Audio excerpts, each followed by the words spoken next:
सर्पदंशावर वेळेत उपचार न मिळाल्याने 22 वर्षीय गर्भवती महिलेचा मृत्यू. चाळीसगाव टपरी गावाचा रस्त्याचा प्रश्न ऐरणीवर. जुळीतून रुग्ण वाहतूक करण्याची वेळ. भिंगारा जळगाव जामोदनंतर खामगाव आणि अकोल्याकडे रेफर. वाटेतच महिलेने गमावला जीव.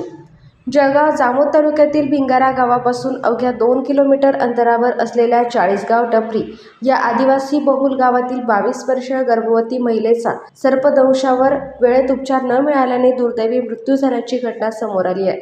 गावाला पक्का रस्ता नसल्याने गंभीर अवस्थेतील महिलेला कुटुंबीय व ग्रामस्थांनी चादर आणि बांबूच्या झोळीतून उपचारासाठी नेण्याची वेळ आली. या घटनेमुळे गावातील आरोग्य सुविधा आणि रस्त्यांचा प्रश्न पुन्हा ऐरणीवर आला आहे.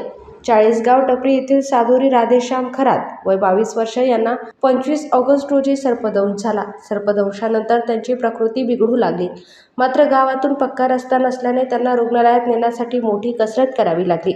कुटुंबीय व ग्रामस्थांनी चादर आणि बांबूच्या सहाय्याने झोळी तयार करून त्यांना प्रथम भिंगारा येथे नेले. त्यानंतर त्यांना जळगाव जामोद येथील प्राथमिक आरोग्य केंद्रात दाखल करण्यात आले. मात्र तेथे सर्पदंशावरील आवश्यक उपचार उपलब्ध नसल्याने त्यांना पुढील उपचारासाठी खामगाव येथे हलविण्याचा सल्ला देण्यात आला. दरम्यान महिलेची प्रकृती अधिक चिंताजनक बनल्याने खामगाव उपजिल्हा रुग्णालयातून तातडीने अकोला येथे हलविण्याचे सांगण्यात आले.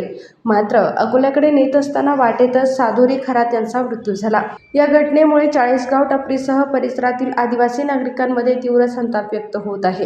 गावाला पक्का रस्ता नाही, जवळच्या आरोग्य केंद्रात सर्पदंशावरील उपचाराची सुविधा उपलब्ध नाही आणि गंभीर रुग्णांना पुढील उपचारासाठी दूरच्या शहरांकडे पाठवावे लागते. अशी परिस्थिती असल्याने नागरिकांनी प्रशासनाच्या आरोग्य व मूलभूत सुविधांबाबतच्या नियोजनावर प्रश्न उपस्थित केले आहे.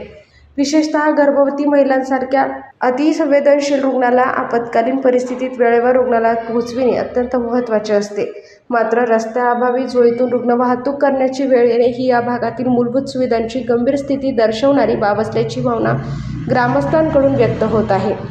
स्वातंत्र्यानंतर अनेक दशके उलटूनही चाळीसगाव टपरी गावाला पक्का रस्ता आणि पुरेसा आरोग्य सुविधा मिळाला नसल्याचा आरोप ग्रामस्थांकडून करण्यात येत आहे. या घटनेनंतर प्रशासनाने गावातील रस्त्यांचा प्रश्न तसेच प्राथमिक आरोग्य सुविधांचा तातडीने आढावा घेऊन आवश्यक उपाययोजना कराव्यात अशी मागणी जोर धरू लागली आहे. या दुर्दैवी घटनेमुळे केवळ एका कुटुंबावर दुःखाचा डोंगर कोसळला नसून दुर्गम व आदिवासी भागातील नागरिकांना आजही मूलभूत आरोग्य सुविधा आणि दळणवळणाच्या साधनांसाठी करावी लागणारी धडपड अधोरेखित झाली आहे. युवा क्रांती न्यूजसाठी आकाश बोरसे, संग्रामपूर.